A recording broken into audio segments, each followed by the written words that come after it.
So good afternoon, everyone. My name is Wendy Farthing. I'm with the Maryland Living Well Center of Excellence. I serve as the Director of CDSME and Falls Integration for the state.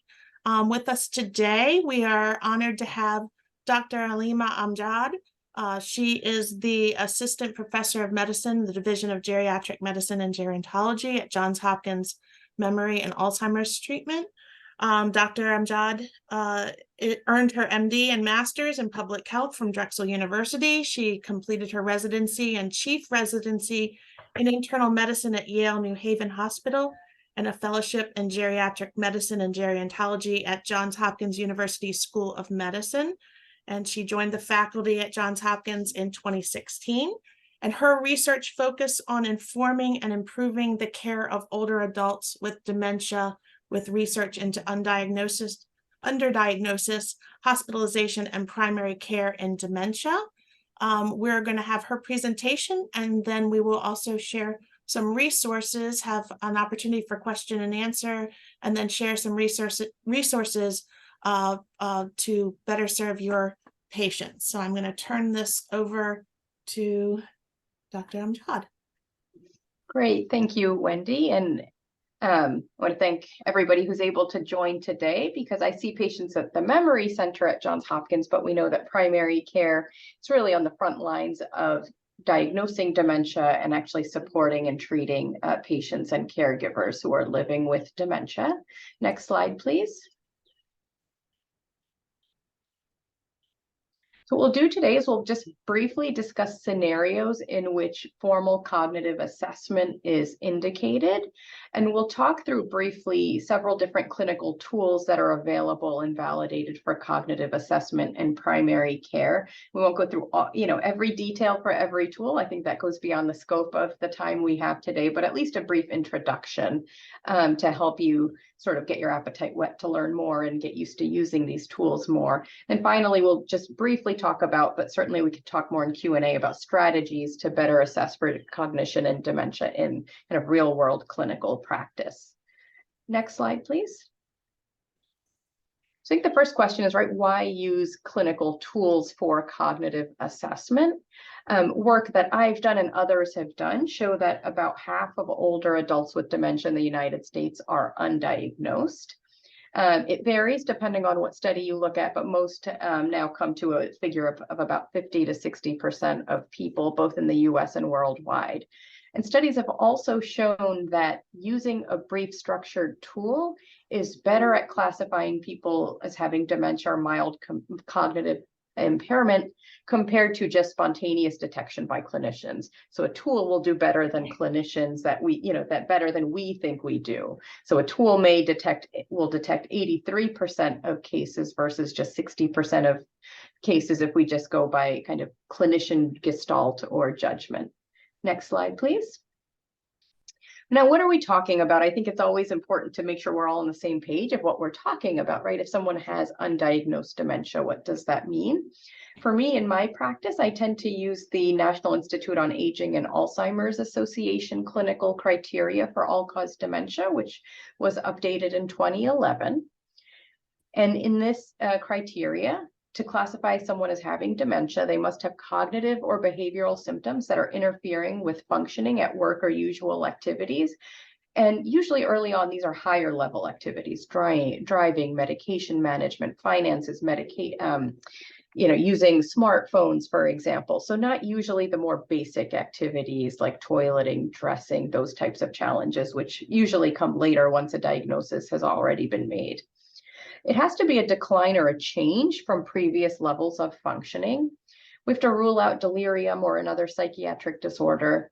And important and relevant to the role of cognitive assessment is that the cognitive impairment must be detected through a combination of both history as well as an objective cognitive assessment. And the history and assessment really needs to target and look at multiple cognitive domains, because dementia, by definition, it involves a minimum of at least 2 cognitive domains. Most commonly, we think of memory or recall, the ability to acquire or remember new information, but it also includes executive functioning, reasoning, complex tasks, judgment, includes visuospatial abilities. It includes language, so someone having word finding difficulty. And of course, that behavioral change, so changes in personality or behavior. So you're looking for changes and impairment in at least 2 of these 5 domains. Next slide, please. So what are the scenarios where you might think about assessing for dementia or using a structured cognitive tools? In practice, we use them for screening, for diagnosis and detection of dementia, as well as for monitoring individuals over time. So screening, right, that's somebody who's not having any symptoms. They might be coming in just for a regular checkup or a preventive annual wellness visit. In terms of detection, that's often getting to somebody who's already having symptoms. So let's say you have a patient who comes in and they newly have a spouse who's coming in with them. They usually come in alone, and the spouse has some concerns about repetition of conversations and questions and some change in personality. In that scenario, you're really looking now at diagnosis and detection of dementia rather than kind of blanket screening.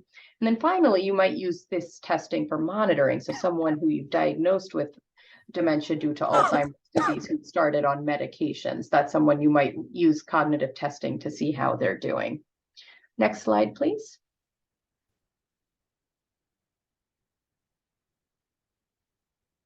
So the question of screening, and you may or may not have heard of the most updated kind of guidelines on screening.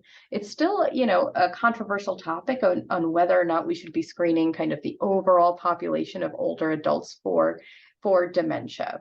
And so again, in terms of screening, you're thinking about people with really, you know, no memory or cognitive complaints, no functional changes. And even in the most recent updates, the U.S. Preventive Services Task Force has concluded that there's really not sufficient evidence to assess the benefits versus harms of screening for cognitive impairment in the general population of older adults. At the same time, we know that Medicare, if you're completing an annual wellness visit, actually requires cognitive screening, which, right, to a certain extent goes against what the U.S. Preventive Services Task Force has stated we have evidence for. It's sort of happening anyway. And then on the other side, again, where you're thinking about screening, it may be someone that doesn't have clear memory complaints or doesn't bring it up themselves, but someone that you've noticed, so a patient who's always punctual is now late to an appointment because she had to get a ride and a friend is waiting in the waiting room. Some of my research has found that, right, we can classify who are older adults who have dementia. So they've got cognitive and functional change that are living undiagnosed. And it tends to be people who are attending medical visits alone, who have milder functional issues, so they're still able to do a lot. They might still be able to track appointments in a calendar. It tends to be people with lower levels of education. And we also know that certain minority race and ethnicity groups are more likely to be undiagnosed. So those are patient populations where as they age, you want to be a little bit more alert and on the lookout for symptoms of cognitive change. Next slide, please. So what are some recommended screening processes? Like I said, right, the annual wellness visit in that CMS and Medicare is requiring a form of cognitive screening. So what is recommended, in the paper I've cited here actually gives recommendations for the annual wellness visit and how to screen. So what they actually suggest, and this is different from using a cognitive tool. We need to go back one slide, please. Is to first just simply ask about self-reported cognitive and functional concerns. And what's important there is the and. So it's not just asking about cognitive changes, but are there changes in what someone is able to do in their daily life? And it's important where possible to verify this self-reported information from an informant, right? We know that in certain cases of dementia, people may have limited insight into their symptoms. And again, you want to be thinking about all the different areas of cognition where you might see changes. So it's not always memory. It could be language. It could be judgment. It could be confusion as examples. If there's no cognitive or functional changes, and you can confirm that with an informant, with a family member, a friend, then you would just follow up in a year. You don't need to do use a cognitive, a formal cognitive tool on that individual. But if there's any cognitive concerns or functional change, or you're not able to verify what the person is telling you through an informant, right? There's not someone there, for example, then it is recommended to use a brief structured instrument. So then putting right what the patient is telling you alongside some objective cognitive data. Next slide, please. So what can we use even in this area. So experts have really, tried to look into the literature, look at the different tools we have, and provide sort of more streamlined recommendations for primary care providers. So the information I'm sharing with you, it actually comes from a paper that really had a group of experts in dementia detection to review reviews of the literature, again, focusing on clinical tools for use in primary care. And what they shared was their sort of general assessment that in general, tools should be brief. So they should be less than 5 minutes so they can be fit into a busy, packed schedule. They should be validated and tested in primary care populations. And importantly, they should be able to be administered by non-physician clinical staff. So a medical assistant, a nurse, for example, a social worker might be able to administer the test. And ideally, it should be free of charge in a clinical setting. And in general, where possible, again, incorporating informant report in the clinical setting is helpful as well. My general recommendation is we'll talk in the next slides of some of the brief tools that these experts have recommended using. There's a few different ones out there. I think it's most practical to just become comfortable with at least one tool. But then when the tool is administered, yes, we look at the score, there's cutoffs, but then also looking at, more than just the score, right? How long does it take the person to answer? There's even differences in, right, how incorrect is somebody, and taking that into consideration. Next slide, please. So the three tools that came out of this expert review for use in primary care were the mini cog, the GP cog, and the memory impairment screen. I'll talk about all three of them briefly. And each one really has some benefits and drawbacks. I think the mini cog is what most providers, most primary care providers are familiar with. It's validated in different populations. The GP cog I'll share with you today. It's nice. It's available readily online, and it has both patient and informant section. So I think it provides perhaps a little bit more rich data. Then the memory impairment screen, as someone who specializes in dementia, can be helpful in that it tests memory, both in terms of can someone, sort of store and encode the memory, and then can they retrieve it? That's something we look at as a difference between Alzheimer's and vascular dementia. And it doesn't require writing, it doesn't require paper and pencil. So if someone has tremor, Parkinson's, arthritis, they don't have to write anything for this test. And then it's important to just think about, right, what if the patient doesn't want to participate in cognitive screening tools, right? I know that comes up at times in memory clinic. It probably comes up even more in primary care settings where someone says, that's not what I came in for, I'm not worried about it. So there, I'll share with you at least one informant tool, because there are a couple of validated screening tools listed here, the 88 and short IQ code, that you can administer just to someone who knows the patient well, to a certain extent, to assess for dementia. Next slide, please. So the 88, as the name entails, it's an 8-item question. There's actually versions online that you can print out, so the questions can be asked of a spouse or an informant. It can also be provided just as a written questionnaire, and really it's just asking that person if they've seen in the past year problems with judgment, less interested in hobbies, if they notice repetition, if the person has trouble using tools or appliances, if they don't seem to always track the month or year, do they have trouble handling financial affairs, trouble remembering appointments, and then do they notice daily problems with thinking or memory? And basically, if someone has 2 or more of these noted by an informant, that indicates likely cognitive impairment. And though it's just an informant screening tool, actually the sensitivity, specificity are comparable to a lot of the tools we're all familiar with and using, for example, like the MMSE. Next slide, please. Now that, again, that's an informant tool. The ideal is to be able to administer a brief cognitive assessment tool to the patient in front of you. I think one of the most commonly used ones, like I said, that I think many people may already be familiar with is the mini cog. It's 3-word recall and a clock draw. So, quite short. And studies have shown that the sensitivity and specificity are similar to the MMSE, although it's a lot shorter of a test, right? So a lot more convenient. It was actually specifically developed for and validated in primary care. It is available in multiple languages and really has very minimal education language or race bias. So overall, a good tool, although I think we all acknowledge that as different generations age, the clock draw may have to change to something else. But for now, that's what we use. And on this slide too, you'll see at the very bottom, there's a link to the Alzheimer's Association actually has nice PDFs of these tools that you can print out and use, even in the office. Next slide, please. So as I mentioned, the mini cog, you're giving 3 words. Again, the Alzheimer's Association PDF actually has some of the lists of the different validated lists of 3 words that you can give the patient to remember. Once you give them those words, you have them draw a clock. After they've completed the clock, you ask them to give you those 3 words again and spontaneously, meaning you don't give them any clues. Now, while there is, a way that you add up, 1 point for each word that's remembered, 2 points for the clock, I think the easiest way to score the mini cog is this algorithm that's on the slide here, which simplifies it, that if someone remembers all 3 words, they're not impaired. If they do not remember any of the 3 words, so 0 out of 3, they're impaired. And so it's really the people in between. They can give you 1 or 2 words that you would then go to the clock draw. And the clock draw is essentially normal or abnormal.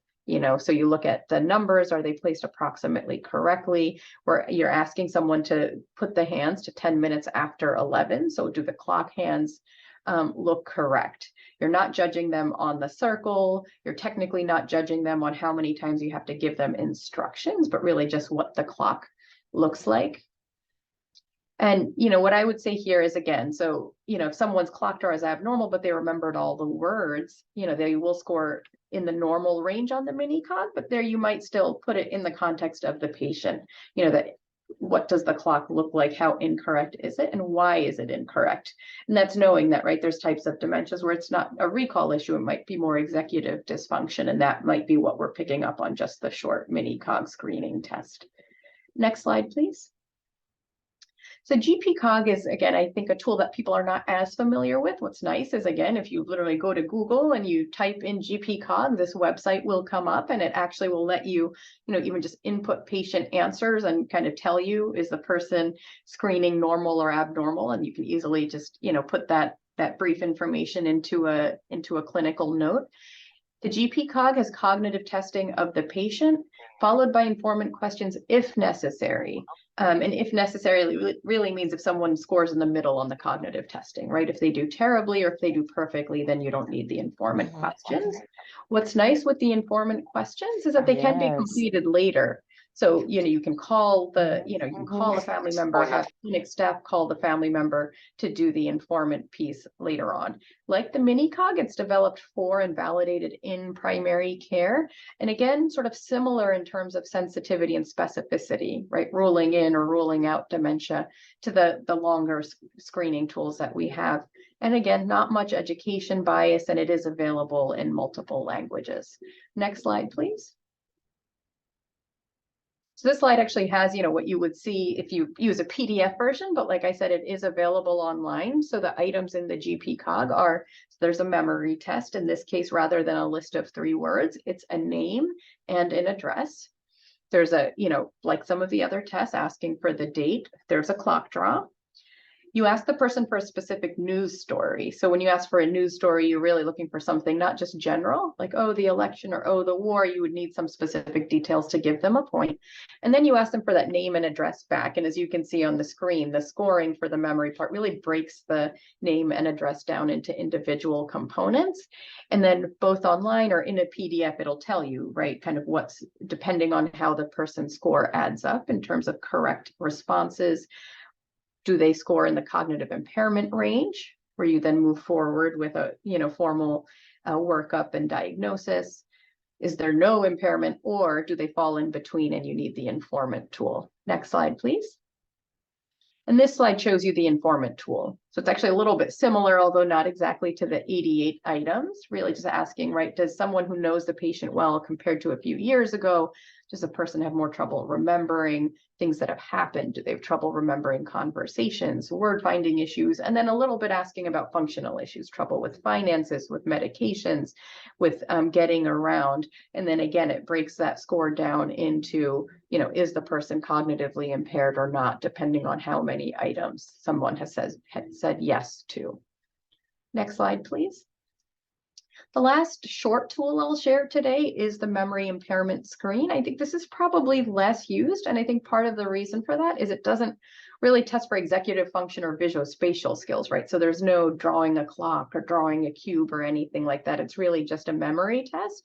That being said, if you're really worried about, based on the history for Alzheimer's dementia or vascular dementia, then this may, provide some useful information.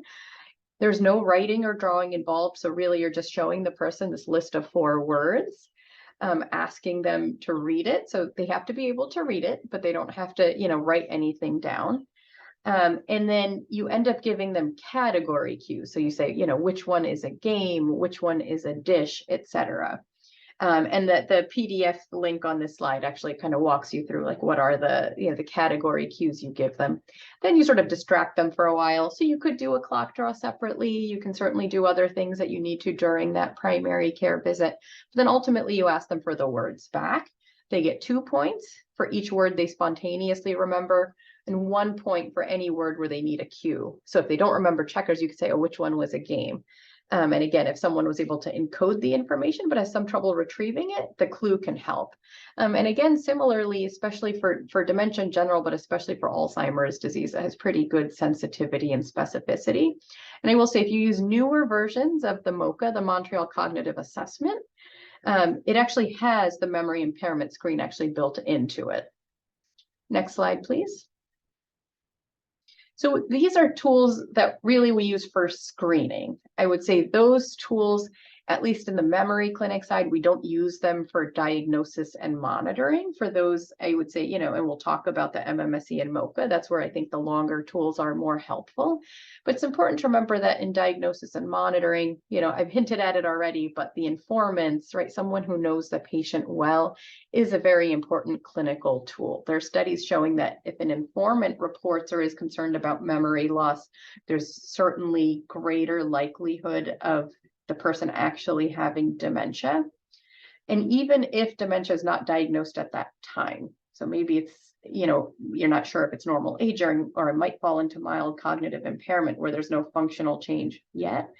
Studies have shown that informant report is correlated with incident dementia. So if an informant is concerned, even if they don't have dementia at that moment, over 5 years, there's greater likelihood of the person having dementia. And again, even when you're talking to an informant, you want to keep the dementia criteria in mind and really ask about multiple cognitive domains. So again, asking beyond just memory for other changes or other observations that the person might have.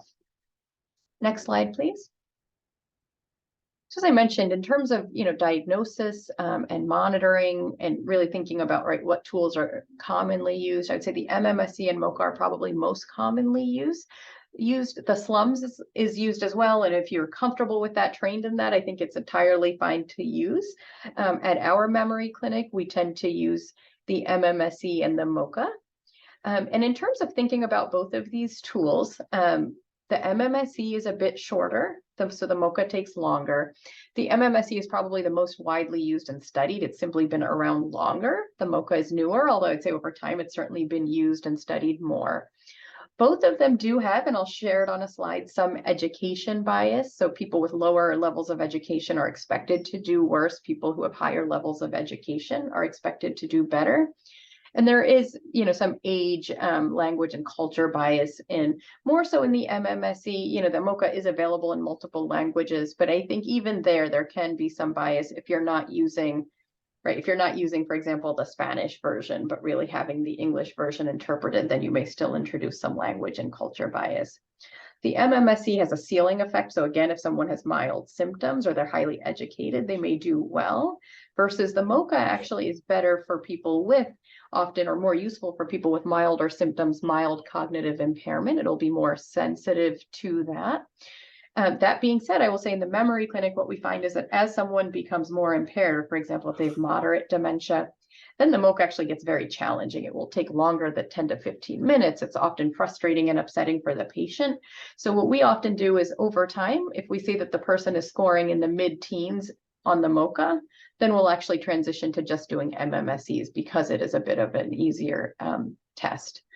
The MMSE is technically proprietary. There is a copyright. That being said, for use in clinical practice, it's really not enforced. It's more so, right, if you're a pharmaceutical company, if you're doing a research study using it sort of systematically, that then it's important to, get the license and get the copyright. The MoCA now in recent years, and it's evolved, I think from when they first introduced it, is that they do have a 1-hour training and certification online. I looked it up today. I think the current cost for that training, if you pay as an individual, is $150. There are group rates, and it's important to recognize the training and certification is free for some people. So trainees, faculty, it's free for those groups. What I think has evolved over time, though, is before it was really, if you were going to download it, said you had to be certified, you had to have done the training. Now you can still download it. It will just list that you're not certified. So you can still use it. I think it's just with that disclaimer that you've not had the full training. And really there, I think what they were concerned about is how people are using and interpreting the score. So what I would say is if it's something you've used, but you're not completely comfortable, honestly, it's probably worth doing the 1-hour training. I've done it, and I think I did learn more than I have just from using the instructions. But I will say the MoCA does also have very nicely laid out instructions. So it's something that, even for myself as a fellow, getting comfortable using it, the first few times I was really using the instructions and reading them until I became more comfortable.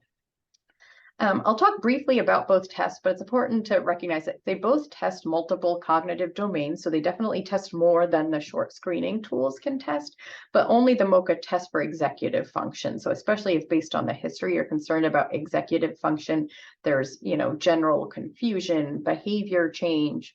Certainly with vascular dementia too, we might see executive function. And like I said, if it's a milder, right, the symptoms seem mild, then using the MoCA is probably more useful. And both tests do require and use language skills to test other domains. And this is relevant because sometimes you'll see that someone whose predominant complaint is a change in language or word finding, there you'll see that their score is much lower. And that's not that, oh, they have a deficit in orientation, they have a deficit in memory. It may be that the language changes are driving the score that you're seeing. Next slide, please. As I said, I'm not going to go through all of these tests in detail. I think you could do a full hour on, one or both of these tests. But I think just some things to keep in mind with the MMSE. So one, both of these tests are out of 30 points, but 10 points come just from orientation. So knowing where we are and what time it is. For attention, right? So you have two options. You can have someone subtract 7 from 100 and keep going, doing serial 7s, or someone can spell world backwards. For me, I think what's often helpful is if you're writing an MMSE score is sometimes specifying which item the person did. They do serial 7s or world backwards. In general, the spelling world backwards tends to be easier. I would say not just for patients, but even I know for myself, that's a lot easier and quicker. And where it's also helpful to sort of note what you used is to be consistent over time. So for example, even in the memory clinic, they sometimes will switch over to doing world backwards versus serial 7s, but sometimes you look back and say, well, this person did world backwards today, they got all 5, but they used to be able to do serial 7s, right? So that's a change, maybe not just in attention, but in calculation and other sort of cognitive abilities.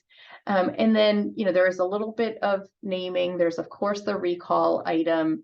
There is writing here. So this test certainly includes reading and writing.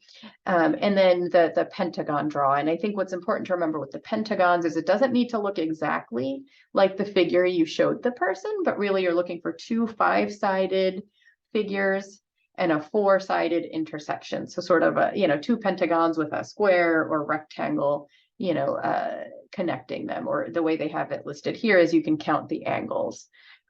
So in that way, again, it doesn't have to look exactly like what you showed the person, as long as they meet those criteria.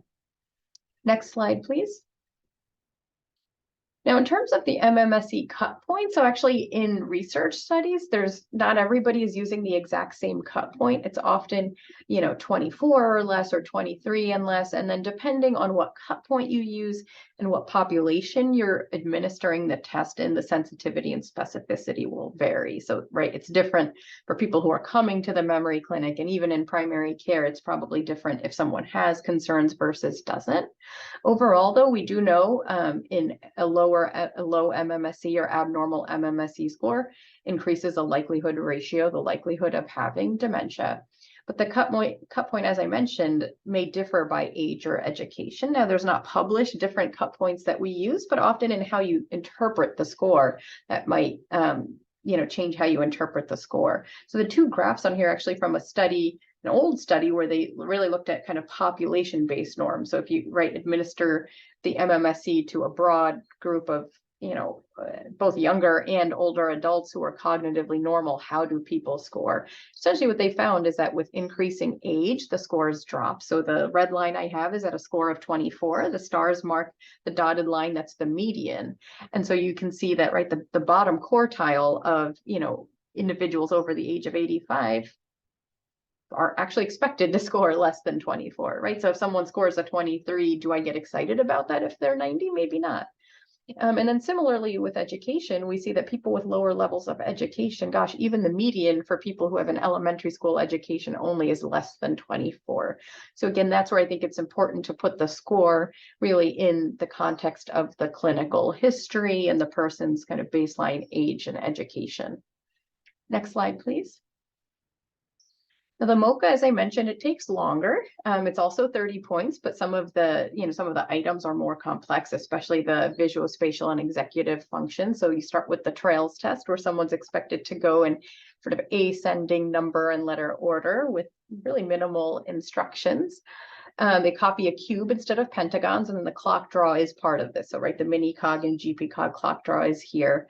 The memory test here, I will say, and we see this in clinical practice too, it's harder than the MMSE because it's 5 items, and they're doing more between the giving them the words and then asking for the words back. And here you'll see, for example, there is serial 7s to test attention, but it's scored differently. So there's a little bit more wiggle room in getting items incorrect. And then in terms of the delayed recall, I think what's important to realize here is that the score for the MoCA is drawn from spontaneous recall, so no clues. But they have the optional items of giving a category cue or multiple choice cue. In the interest of time in the memory clinic, we actually don't do the category and multiple choice cues, but they can be helpful, right? Because it can help that, again, that differentiating encoding issues from retrieval issues. And that's where, to a certain extent, especially in some of the newest versions of the MoCA, they builds in, you can calculate the memory impairment screen or MIS score. Next slide, please.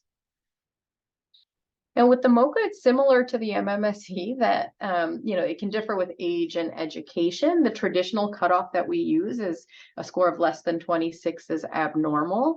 And as you can see, it's got actually pretty good sensitivity for mild cognitive impairment. As I said, the MMSE isn't as good.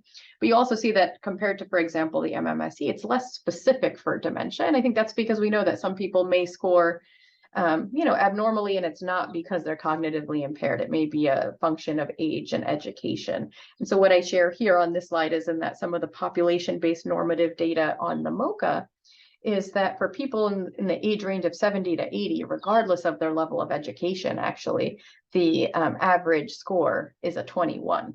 So again, here, even though we use that official score cutoff of 26, I'll often look at, how old is the patient? What is their baseline kind of functional and educational level when interpreting the score? And, sometimes if someone scores a 25, I don't get necessarily automatically, excited about it.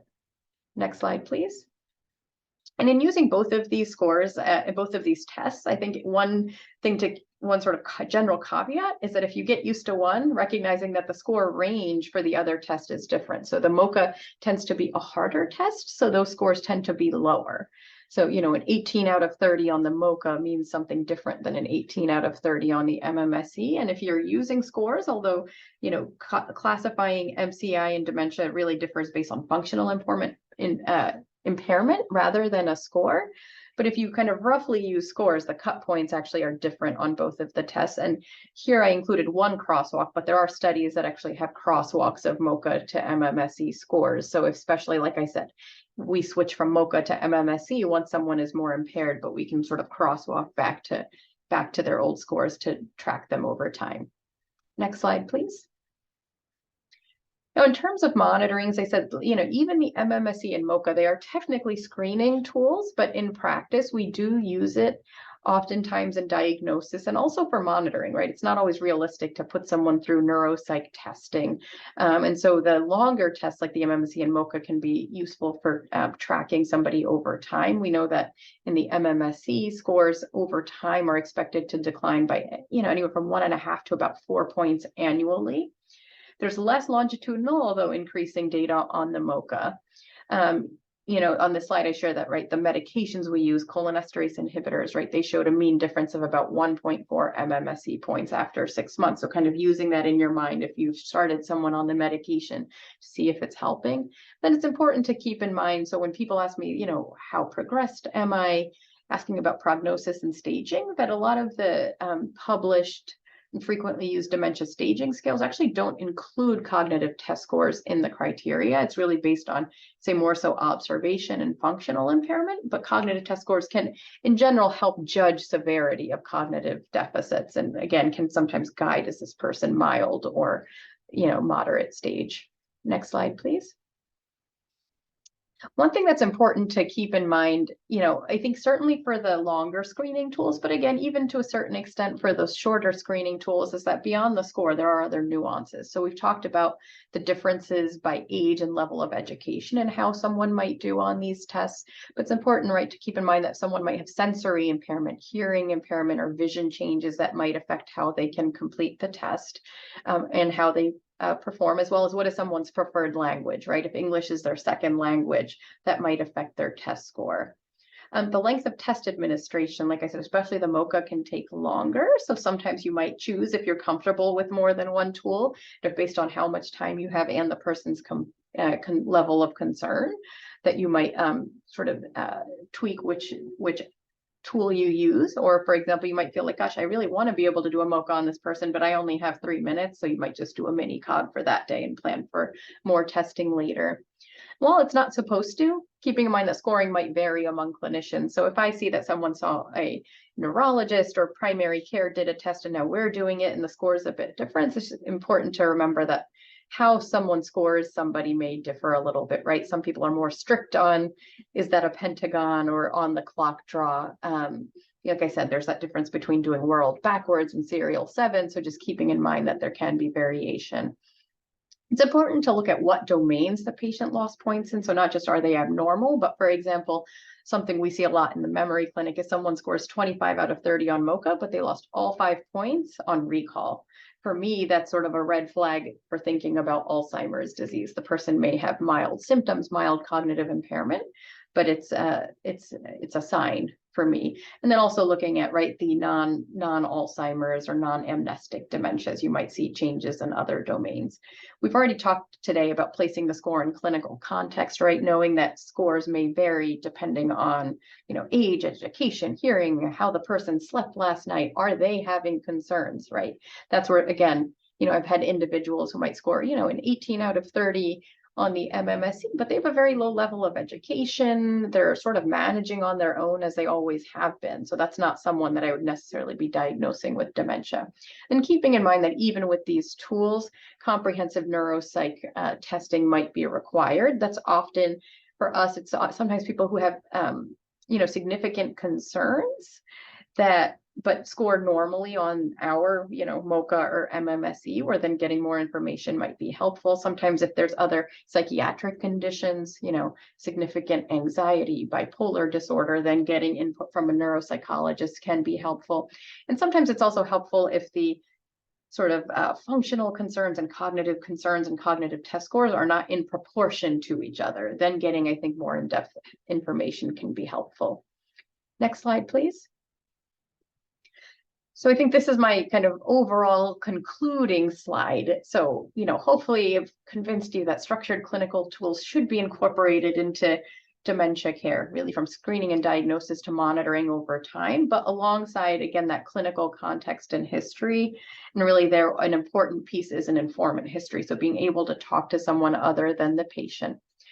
There's multiple short and longer screening tools that are validated for, again, screening for cognitive impairment in dementia, including in primary care settings. I mentioned earlier becoming comfortable with one shorter tool. I actually think the ideal is becoming comfortable with one shorter and one longer tool. So again, you have that sort of flexibility. And I would say, when it's possible, for example, as someone who gets referrals in the memory clinic, it's actually more helpful if somebody has had in MMSE or MOCA. It just gives us more information to work with. But it's important too, in terms of just thinking practically how you can do this in clinical practice, recognizing that staff can be trained in shorter tools. I know in my research, I've certainly talked to medical assistants who have been trained in doing the mini cog and enjoy doing it. Like I said, it's not always realistic if someone brings up a memory concern at the end of another visit where they had a lot of other things to talk about to really administer an MMSE or MOCA. And there, I think it's perfectly fine and often more appropriate to then schedule a separate visit to discuss that issue and to administer an MMSE or MOCA. And then I think the last piece is that idea of just doing it. That if you've not done it a lot, it does feel uncomfortable, but practicing it and using it over time will increase your comfort. For the MOCA specifically, there's the formal training and instructions available, but also for a lot of the shorter tools, you can literally print out PDFs that have, all the instructions for you. And finally, just keeping in mind that the clinical diagnosis really is aided by observations made both during the visit and during the testing. So again, someone may score well on the MMSE, but gosh, it took them forever to respond, or gosh, we really had to give them instructions over and over. That can also help in diagnosis and, again, deciding, is there a change? Is there impairment that requires the further evaluation, or do I have enough information that I can make a diagnosis? And again, with that, it's really thinking about the dementia criteria. Again, is there functional change? Is it a change from prior? There's no delirium, and you're seeing information both on your structured assessment and the history, then, I'm usually pretty comfortable saying at that point that this person meets criteria for dementia. And I think that's my last, informational slide. Wendy, I didn't know if you wanted to do your slides first or take questions or. Thank you so much, Dr. Amjad. That was terrific. I'm gonna unmute folks if you'd like to ask Dr. Amjad any questions regarding her presentation, and then we will be able to share some resources available to the practices. Are there any questions? You can type them in the chat or come off of mute.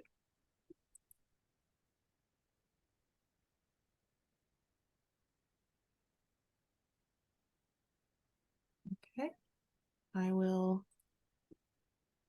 assume there are no questions. Thank you again so much. Sure. I was going to say, I have the chat open, so if anyone thinks of questions, they can certainly feel free to pop it in. Sure. So I'm going to share a slide deck that we've put together for supportive resources for the practices. We currently have a statewide virtual hub workshop ability, and I know Emily has been sending out opportunities to utilize these workshops. These are all virtual workshops that are being offered in a statewide capacity. We currently have probably 8 or 10 workshops going on right now in the hub. So there's a QR code. We'll be sending out a flyer after this meeting that you can utilize. It's online registration, so any client, patient that you have that could use some evidence-based programs in caregiving capacity, chronic disease, self-management, diabetes. We have a variety of classes that we are currently offering, as well as building in the future. So we have info at md.livingwell.org. If you have any questions, comments to make, suggestions, and then if you go right to our website, mdlivingwell.org hub, you can access the statewide calendar of workshops. We've been piloting this for the last several months, and we've gotten tremendous response. So we are continuing to build capacity in the ability to offer these workshops. For assistance with accessing services, counseling, education, and the establishment of support groups, respite care, supplemental services, Maryland.gov is an opportunity for you to go to the Aging Network and access that in your area. They also offer long-term services and support.